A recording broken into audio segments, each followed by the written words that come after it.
బ్రహ్మదండి మాంత్రికుడి శిష్యుడైన జయమల్లుతో కలిసి కేశవుడు ఏనుగుల కొలనుకు స్నానానికి వెళ్ళాడు. అక్కడ్నించి తిరిగి వచ్చేప్పుడు జయమల్లు కేశవుడితో మాంత్రికుణ్ణుంచి రాకున్న ప్రమాదాన్ని గురించి చెప్పాడు.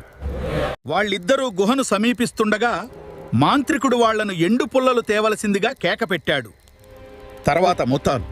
బ్రహ్మదండి మాంత్రికుడు తమ కేసి చూస్తూ చిరునవ్వు నవ్వటం, కాలభైరవుడు ఆకలితో నకనకలాడిపోతున్నాడనటం కేశవుడికి భయం కలిగించింది.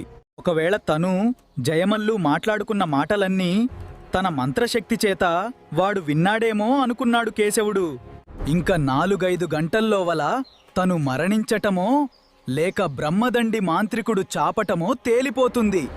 కేశవుడు ఇలాంటి ఆలోచనలతోనే జయమల్లుతో పాటు చెట్ల కింద పడి ఉన్న ఎండు పుల్లలు ఏరాడు. బాగా పెద్ద మోపుకు సరిపడా అయిన తర్వాత ఇద్దరూ కలిసి వాటిని నెత్తిన పెట్టుకుని మాంత్రికుడున్న గుహకేసి బయలుదేరారు. ఒక అరగంట గడిచిన తరువాత వాళ్లు గుహను సమీపించేసరికి లోపల నుంచి బ్రహ్మదండి మాంత్రికుడు పఠిస్తున్న మంత్రాలు బయటికి వినబడుతున్నవి. కేశవుడు జయమల్లు ఎండుపుల్లల మోపులను గుహముందు పడవేసి ఆడుగులో అడుగు వేసుకుంటూ చప్పుడు చెయ్యకుండా గుహలోపలికి వెళ్లారు. ఓం హ్రం హ్రీం హృం కాలభైరవాయ నమః. ఓం హ్రం హ్రీం హృం కాలభైరవాయ నమః. మధ్య మధ్య చేతిలో ఉన్న చిన్న చిన్న గులకరాళ్లను విగ్రహం కేసి విసురుతున్నాడు. ఇదేం పూజ చెయ్యటం అన్నట్టు కేశవుడు జయమల్లు కేసి సౌజ్ఞ చేశాడు.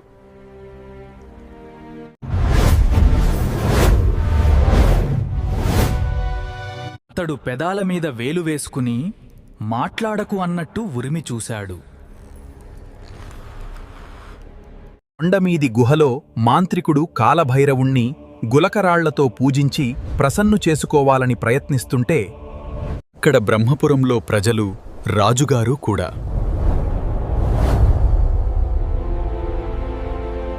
శత్రు సైన్యం వస్తోంది, మన ప్రాణాలు కాపాడుకోండి. అయ్యో, బ్రహ్మపురానికి ఏ గతి పట్టింది? ఎటు చూసినా భయమే.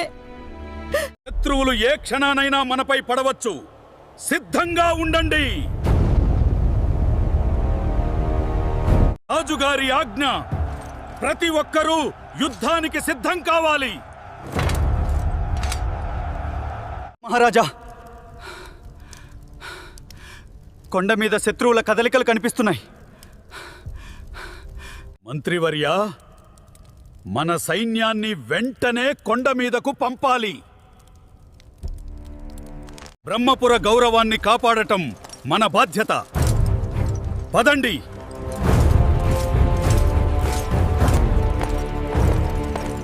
అమ్మా, నాన్న తిరిగి వస్తాడా? నాకు భయంగా ఉంది. ఆ కొండ ఎక్కి శత్రువులను అంతం చేద్దాం. ఈ దారి చాలా ప్రమాదకరంగా ఉంది, జాగ్రత్తగా అడుగు వేయండి. అదుగో, కొండ మీద ఎవరో ఉన్నట్టు అనిపిస్తోంది. భూకంపం! జాగ్రత్త! రాళ్లు పడుతున్నాయి. పారిపోండి! కొండ విరిగి పడుతోంది. నన్ను కాపాడండి. నేను పడిపోతున్నాను. అంతా అయిపోయింది. మన సైనికులు చాలా మంది చనిపోయారు. ఇది శత్రువుల పని కాదు, ఏదో మంత్రశక్తిలా ఉంది. ఆ కొండ మనుషులను మింగేస్తోంది. తిరిగి వెళ్ళిపోదాం. మహారాజా, కొండ మీద మేం చూసింది భయంకరం. 100 మంది సైనికులు ఒక్క క్షణంలో మరణించారా? గురువర్యా, మంత్రివర్యా, అసలక్కడ ఏం జరుగుతోంది? మహారాజా, శత్రువుల కంటే ఆ కొండ మనల్ని ఎక్కువ భయపెడుతోంది. కొన్నిసార్లు కళ్లకు కనిపించేది నిజం కాకపోవచ్చు. మహారాజా, సైనికులు చెప్తున్న మాటల్లో దేన్ని నమ్మాలి? శత్రువులనా మాంత్రికుడినా? వాడి ఒళ్లంతా రక్తం, కళ్ళలో నిప్పులు. వాడు మనిషి కాదు. గురువర్య, ఆ మాంత్రికుడు శత్రురాజుకు సహాయం చేస్తున్నాడా? మాంత్రికుడికి శత్రు సైనికులకు పొత్తు కుదరడం వింతే. అక్కడ ఏదో వింత జంతువు కూడా ఉందట. అది నిజమేనా? వింత జంతువులా? అది మన ఊహ కూడా కావచ్చు మంత్రి. మీ సహాయం లేకుండా మేము ఏమీ చేయలేము. మమ్మల్ని కాపాడండి. ఊహలతో నిర్ణయాలు వద్దు. అంగరక్షకుడు తిరిగి రానివ్వండి. నా రాజ్యం నా కళ్ల ముందే నాశనమవుతుంటే చూడలేను. నిజం తెలుసుకోవడానికి ధైర్యం కావాలి. అది మనకు త్వరలో తెలుస్తుంది. మంత్రశాస్త్రం తెలిసిన మీరు కూడా ఇలా అంటే మా గతేమిటి? ఈ రాత్రి బ్రహ్మపురానికి చాలా సుదీర్ఘమైనది. అప్రమత్తంగా ఉండండి. ఈ అడవిలో పొంచి ఉన్న ప్రమాదం ఏదో తెలియదు.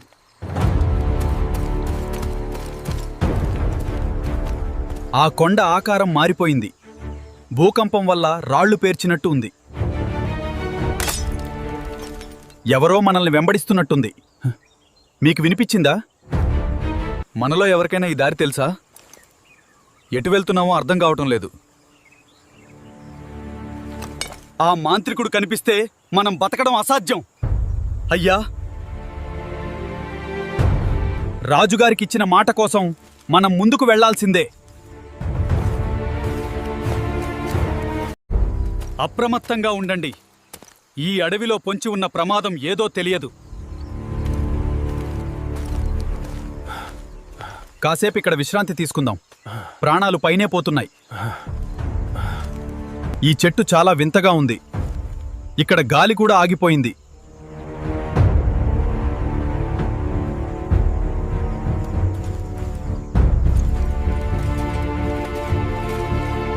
అక్కడ ఎవరో పడుకునున్నారు. శత్రువా లేక మాంత్రికుడా? వీడు నిద్రపోతున్నట్టున్నాడు. వాడెవరో చూడాలి. ఒక్క దెబ్బతో వాడి పని ముగిచేద్దాం. భయం లేకాడ లేకుంటుంది. అయ్యా, వాడు మాంత్రికుడేమో చూడండి. వాడి గడ్డం ఎంత పొడవుగా ఉందో. ఓయ్, ఎవరు మీరు? నా నిద్రపాడు చేశారు. ఎవడవు నువ్వు? ఈ అడవిలో నీకేం పని? నిజం చెప్పు. నేను కేవలం కందమూలాలు తిని బతికే ముసలివాణ్ణి. అయ్యా, నువ్వు శత్రుదేశపు సైనికుడివి కదూ? నిజం ఒప్పుకో. నన్ను చూసి శత్రువు అనుకోవడం మీ వింత కాకపోతే మరేమిటి? నేను రాజుగారి అంగరక్షకుణ్ణి. మాకు కొండ మీదకు దారి కావాలి. నా చేతి రేఖలు నాకు ఎంత తెలుసో ఆ కొండదారులు కూడా అంతే తెలుసు. అయితే నువ్వు మాకు దారి చూపిస్తావా? నీకు బహుమానాలిప్పిస్తాను. బహుమానాలు వద్దు. ఆ కొండ మీద నా కొడుకు ఉన్నాడు. వాడిని కాపాడుకోవాలి. నీ దగ్గర కత్తి ఉంది. అడవిలో బతికేవాడికి ఈ ఆయుధం ఎందుకు? నేను కూడా ఒకప్పుడు బ్రహ్మపుర సైనికుడినే, మీ రాజుగారి తండ్రి కాలంలో. వీడిని నమ్మవచ్చా? వెనుక నుండి మనల్ని చంపేస్తాడేమో. వీడిని ముందు నడవనిద్దాం. ఏదైనా మోసం చేస్తే మెడ నరికేద్దాం. పదండి, సమయం లేదు. మాంత్రికుడు నా కొడుకును ఏం చేస్తాడో? ఈ దారి చాలా ఇరుగ్గా ఉంది. ముసలివాడా, సరిగ్గా తీసుకువెళ్తున్నావా? ఈ దారి గుండా వెళ్తే ఎవరి కంటా పడకుండా కొండ ఎక్కవచ్చు.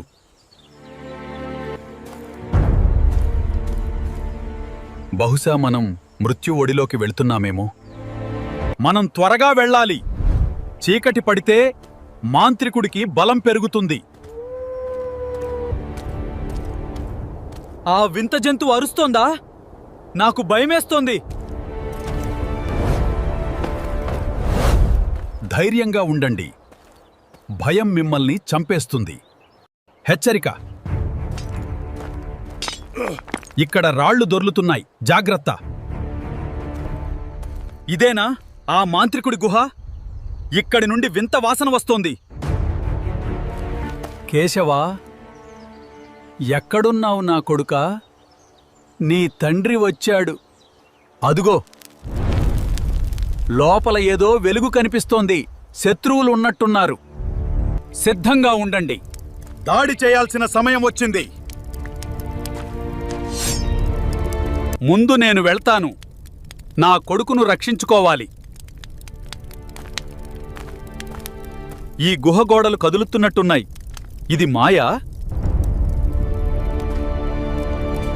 ఇక్కడ ఏదో జరుగుతోంది. మనం అనుకున్న దానికంటే ఇది పెద్దది. ఒక్క అడుగు వేసినా ప్రాణం పోయేలా ఉంది. నా కొడుకు అరుపు వినబడింది. వాడిని వదిలేయ్ మాంత్రికుడా!